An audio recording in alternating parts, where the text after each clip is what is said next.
আমি আমার নিজের একটা উদাহরণ বলি, নিজেকে জাহির করার জন্য বলছি না, জাস্ট উৎসাহ দেওয়ার জন্য। আমি বাংলাদেশে যেহেতু তাফসীর প্রোগ্রামের জন্য জেলা টু জেলা সারা বাংলাদেশে আমার মুভমেন্ট করতে হয়, দেখা যায় যে গাড়িতেই থাকতে হয় দিন রাত।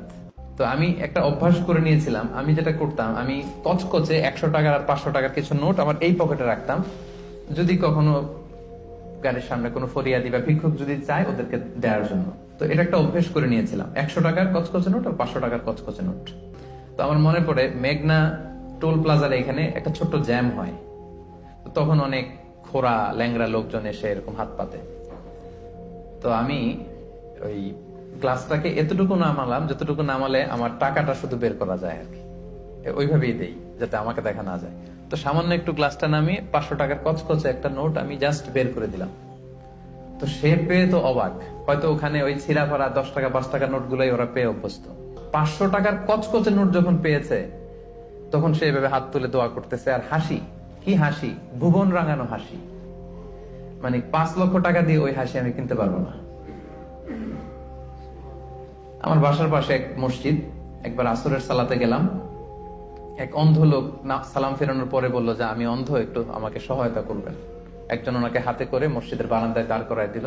তো পকেটে হাত দিয়ে দেখি কোনো টাকা নেই, বাসা খুব কাছে, বাসায় চলে গেলাম। আবার ওই 500 টাকার কচকচে একটা নোট নিয়ে আসলো। তো নিয়ে এসে ওনার কাছে হাত ধরে বললাম যে আপনি টাকা ধরলে চেনেন নাকি? বলে হ্যাঁ চিনি। দেখেন তো এটা কত? বলে 500 টাকা।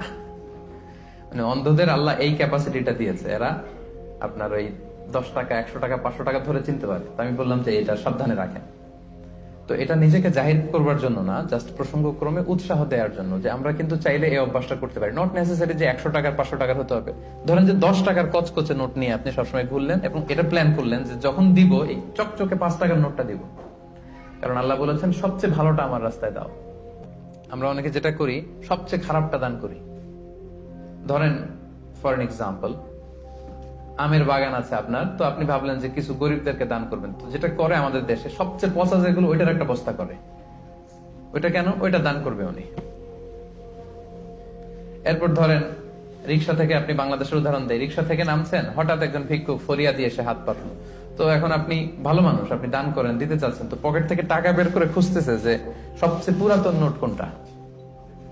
আপনাদের মধ্যে থেকে আপনারা হয়তো এগুলো করেন না, আলহামদুলিল্লাহ। যারা অন্যান্যরা যারা করে তাদের কথা বলছি এখানে। তারপরে দেখবেন যে 5 টাকার স্কচ টেপ দিয়ে লাগানো থাকে না ছেঁড়া নোট গুলো, ওইটা খুঁজে যে ওইটা দিব।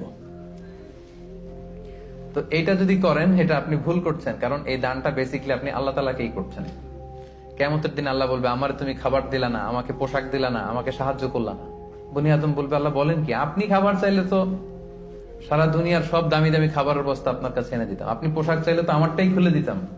আল্লাহ বলতেন ওই যে অসহায় পীড়িত দুস্থ সুবিধা বঞ্চিত মানুষগুলোকে খাওয়ালে আমাকে খাওয়ানো হতো, তাদেরকে পড়ালে আমাকে পড়ানো হতো। তো এই যে আপনি ছিঁড়া নোটটা যে গরিবের হাতে দিলেন, আসলে ওইটা আল্লাহরে দিচ্ছেন আপনি। এটা করবেন না, এটা কখনোই করবেন না। আল্লাহ তাআলা বলছেন ওয়ালা তায়াম্মামুল খাবিসা মিনহু তুনফিকুন, খারাপটা আল্লাহরে দিও না, আল্লাহর রাস্তায় ভালোটা দিবে। লান তানালুল বিররা হাত্তা তুনফিকু মিম্মা তুহিব্বুন, সবচেয়ে ভালোটা যদি আপনি আল্লাহর রাস্তায় দিতে না পারেন তাহলে আপনি তো ঈমানদারই হতে পারলেন না। পুণ্য ততক্ষণ পর্যন্ত হাসিল হবে না যতক্ষণ না তুমি যেটা পছন্দ করো ওইটা যতক্ষণ তুমি আল্লাহ রাস্তায় দিতে না পারো ততক্ষণ পর্যন্ত পুণ্য হাসিল হবে না। তাই আপনি আম বাগানের মালিক, আপনি সবচেয়ে টসটসে পাকা এক বস্তা আম আপনি কালেক্ট করবেন, যেটা আপনি দান করবেন। কি পারা যাবে না ইনশাআল্লাহ?